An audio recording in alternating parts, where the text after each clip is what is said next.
Hello, and welcome to our very latest On Point review. I am CMoney, and I am joined by the always lovely Doodle. What's up, everybody? Thank you so very much for rocking out with us today. Thank you so much indeed. Now, we are here to review Senua's Saga Hellblade 2. Before we jump into it, I do want to go ahead and thank Xbox and Ninja Theory for going ahead and sending us a copy for review. We appreciate it. Now, the game. Let's start with the graphics. Now, guys, this is next gen. This is what we've been waiting on for the last 4 years. I want to be clear. There has never been a game that could be compared to what Ninja Theory has accomplished with Senua's Saga Hellblade 2. No other game is even in the same league. There is no uncanny valley here. They've set a new benchmark for real-time graphics in gaming, period. This is a technological achievement that, although will ultimately be surpassed in the future by other games, my mind cannot fathom how that would even look. I agree, C-Money. This game is like a classic movie or song that will stand the test of time. Right from the start, I felt immersed in this gorgeous game, and I surrendered into this realistic world that Ninja Theory has crafted. They took the elements of nature, perfected them, and then enhanced that perfection, leaving me with a thirst for what's next. Whether I was taking in the bigger picture and looking out into the world, or absorbing the smallest of details like water dripping from the rocks, the mushrooms on the ground as I walked through the breathtaking forest, or the blood on Senua's face being the right consistency and precise shade of color, I did not want to blink and miss a thing. I couldn't agree more. I mean, they managed to take every possible visual aspect of the game and crank it up to 11. The texture work is unreal. Every material you see in the game just looks like you can reach out and grab it. From the clothing to the buildings to the smallest pebbles, everything is top notch. They actually physically created the clothing in the real world and scanned it into the game. So it looks real in the game because it actually exists in the real world. And because of how confident they are, they do so many close up shots. And everything they zoom in on, again, perfection. The skin, the eyes, and oh my God, the hair, it looks so real. The way it moves, there was no clipping through the body, there was no weird physics making it look unnatural. Just beautiful. The hands, the weapons, both are extremely detailed. You can tell the team at Ninja Theory have so much love for what they create. Also, special shout out to the no HUD by default. It really enhances the look and the immersion. Absolutely. I didn't realize how important not having a HUD is until you experience a game like this and you don't want any distractions on the screen. I do love their use of color palettes throughout the world. Even when they're using different shades of the same color, for instance, Senua's clothing or the rocks throughout the world, they manage to layer it in a way that it's filled with obvious details and created contrasts. When we focus on Senua, they manage to portray her story and her struggles through her appearance, her scars, her eyes, her posture, and that's brilliant. And as you go into combat, her sword, when swung, is an extension of her journey and her pain. This world was created with so much intricacy that even when you walk through the houses, you feel like you can smell what's left behind because the visuals are so detailed. Agreed. For me, the environments are such a highlight. The weather effects, fog, particles, smoke, and the lighting, they all combine to bring you a visual feast for your eyes. They actually went to Iceland and photographed every rock, cave, and mountain, and using photogrammetry, they actually brought the real landscape of Iceland into the game. It's the most realistic looking world I've ever seen in a game. In a screenshot, it's breathtaking. But in motion, it's unbelievable. Also, the use of different biomes for most of the chapters was so well done. From snowy mountaintops to mythical looking caves to a foggy forest, there are so many different locations. And the important thing is, there is no filler. Every environment serves a narrative purpose, tells its story, and you're on to the next one. The biggest compliment I can give is that all combined, it makes me feel the world they created. You're taking me right back into that world, CMoney. When it comes to the environment, everything was perfectly reactive. For example, the way in which the wind blows, creating the movement of the trees and the ferociousness of the rain, and the feeling that you're pushing against the wind as you walk, it enhances how you're experiencing the world. There was a moment when I was looking up at the sky as I was walking through a heavy rainstorm. The clouds were huge, and as I walked, the sky was clearing up and the rain kept getting lighter and lighter. It was such a seamless transition that if I wasn't intentionally looking, I wouldn't have noticed the changes. These are the details that I appreciate so much. If you don't slow down and observe, you might just miss it. You know, that's such a good point, Doodle. One of the things that would be hard to miss, though, is that animation work. Absolutely. Ninja Theory has really outdone themselves here. Every part of the real time animation work is as close to perfection as possible. From the way that the people move and interact with the world, to the way the wind visually affects her clothing, to the unbelievable facial animations the characters use to emote. I could not find a perceivable imperfection. It all felt real.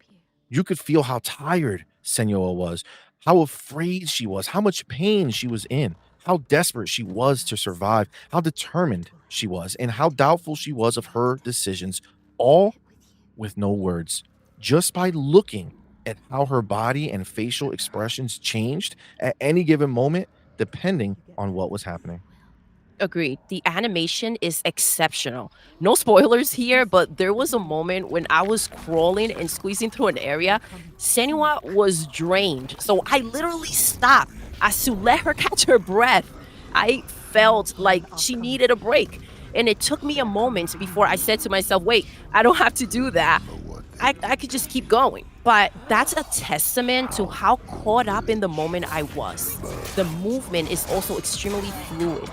I even walked backwards and ran backwards, and it's absolutely buttery smooth. Agreed. Their attention to detail is unmatched. Another one of the most impressive, visually engaging parts of the game is the combat. I mean, we'll talk about the combat mechanics in a bit, but visually, I've never played a game that in real time felt more visceral or violent. The pain in her face when she's hit, and the rage and strength with every swing of her weapon, you feel every moment of it. The various enemy designs are amazing as well. They are so detailed and intimidating, and the animations they have make them feel powerful and scary. As you're in battle, once you've done enough damage, you'll deliver your finishing blow that transitions you to your next enemy. And there are so many variations of the finishers and the ways enemies enter a battle. In some ways, the combat is the perfect storm where all the components of the game come together to make something that looks and feels greater than the sum of its parts. Hellblade 2 is a technical masterpiece. Perfectly said. Senua's agony, the pressure that she feels to not mess up, there's a rawness and connection between the emotional sounds and feelings behind the combat and the physical aspect of it, which is just perfection. I couldn't agree more. All right, now let's move on to the story. Now, when it comes to the story, I want to make this as spoiler free as possible. It would not be fair to rob any of you of the experience. That being said, I loved it. Ninja Theory has crafted a story that is told not just through dialogue, but through the visuals and the gameplay. You can tell that every decision they made about the game was in service of the story they were telling.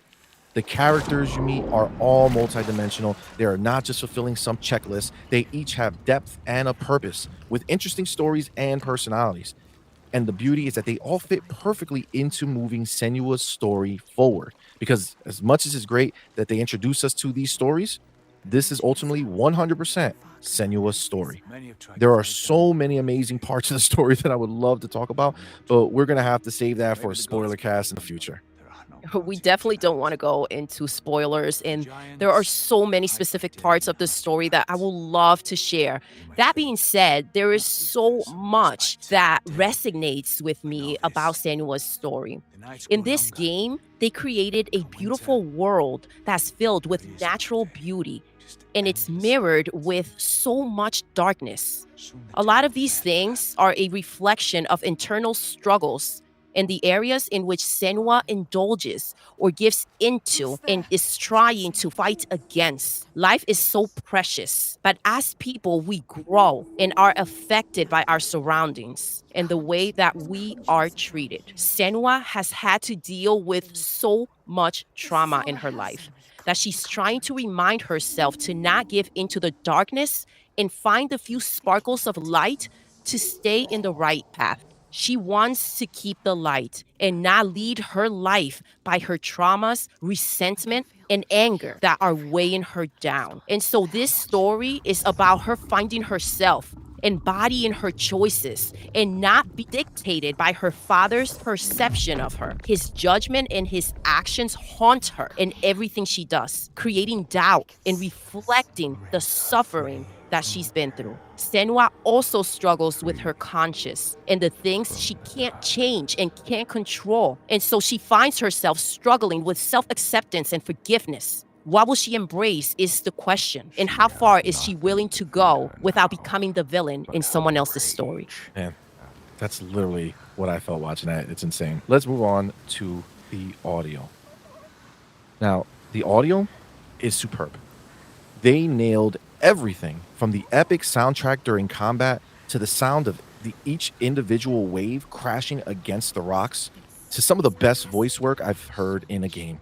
Every sound was made in service of telling their story, and I absolutely felt that. The Furies, the voices in Senua's head, their performance was excellent.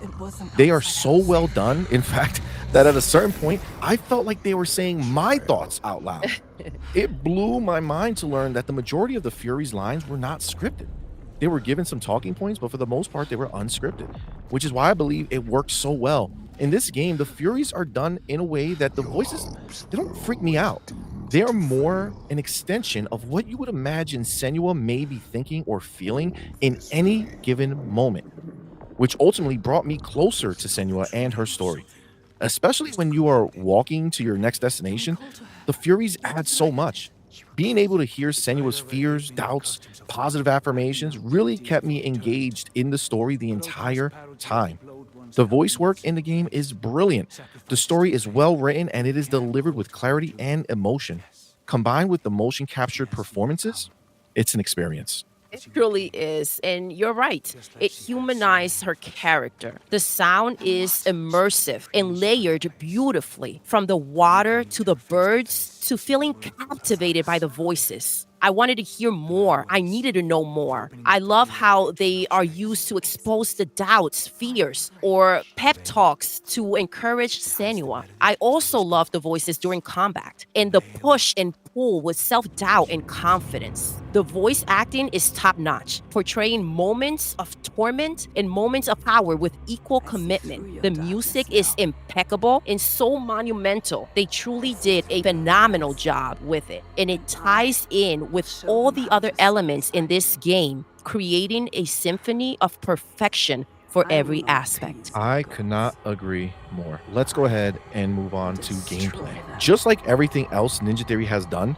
the gameplay is also in service of the story. I've broken up the gameplay into three different parts. First is the story and exploration segments, right? During these moments, you are walking or running between areas, either alone or with the other characters you meet, or you're exploring a town or an area. This is where the graphics, animations, audio, and story combine to bring you into the game. The controls are smooth and responsive, and since there is no HUD, you really feel like you're exploring. Ninja Theory has obviously designed the game around not having a HUD in such a way that you engage with the world naturally and with logic.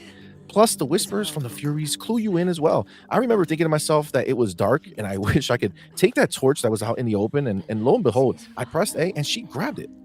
Now, the second are the puzzles. Now, I'm not a huge puzzle guy, all right, but I thought these were fun yet challenging. Not mind numbing difficulty, but just enough for me. There are three types of puzzles. I think the symbol puzzles are done way better than the first Hellblade, and they're much more forgiving. Then you have two other types of puzzles that I don't really want to spoil, but are interesting and challenging. The beauty is they don't overstay their welcome. Again, the puzzles are in service of the story. And lastly, there is the combat. It is intense and such a huge upgrade over the first Hellblade. We went back and we watched some fights in Hellblade 1, Yes. and there is no comparison. In Hellblade 2, each battle feels like it could be her last. It's one-on-one combat, and it is amazing. You have two types of attacks, a dodge and a parry. The heavy attacks can break the enemy's blocks and shields to open them up for further attacks.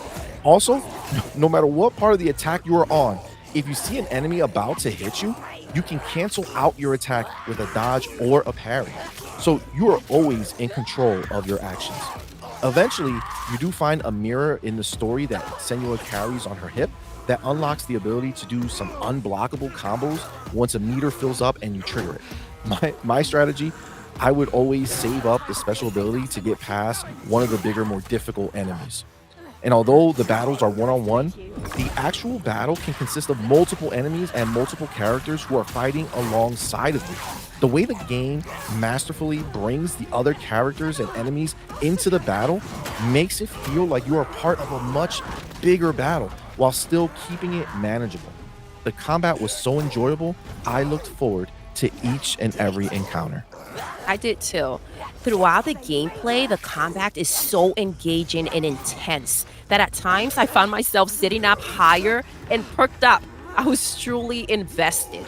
The whole game to me is action packed and full of combat, not only physically, but mentally. I feel that Senua's emotional fight is just as draining and as epic as the combat battles that she faces. I also love all the different types of puzzle elements throughout the world. They are such a highlight for me in a beautiful way to mirror the world's light and darkness that Senua is struggling with and see beyond what the eye can see. I had a wonderful time curiously engaging in the world, walking through the houses, crawling through small spaces, and climbing up different areas. It was certainly an experience that I will never forget. I couldn't agree more. Now, let's go ahead and move on to the fun factor. Now, obviously, this is a very serious game. So when we talk about fun, it's not in the rah rah laughing type of way. You won't be giggling with excitement playing this game, right? But just like a good movie can make you feel something or a good song can move you, Senua's Saga Hellblade 2 is an experience. From the slower, more story driven moments to the challenging puzzles and the intense combat, I enjoyed every moment of it. And I believe with this game, Ninja Theory as a studio has ascended and reached superstar status. And they honestly have created the new benchmark of what a game can be.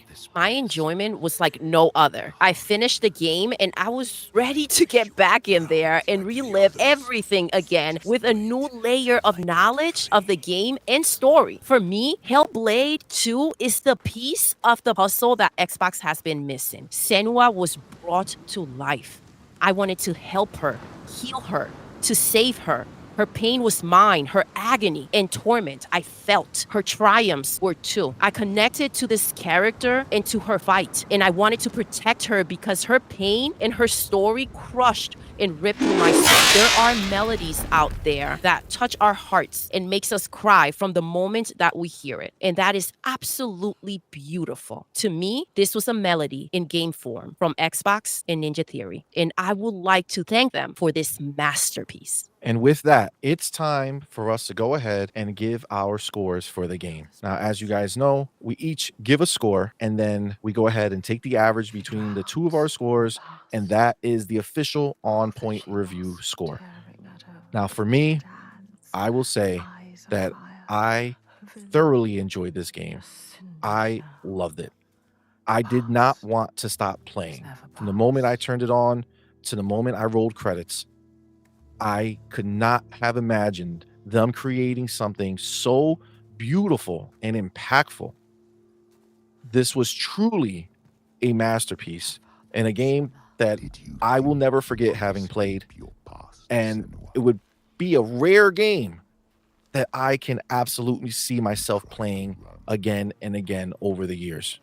And with that, my score is a 10 out of 10.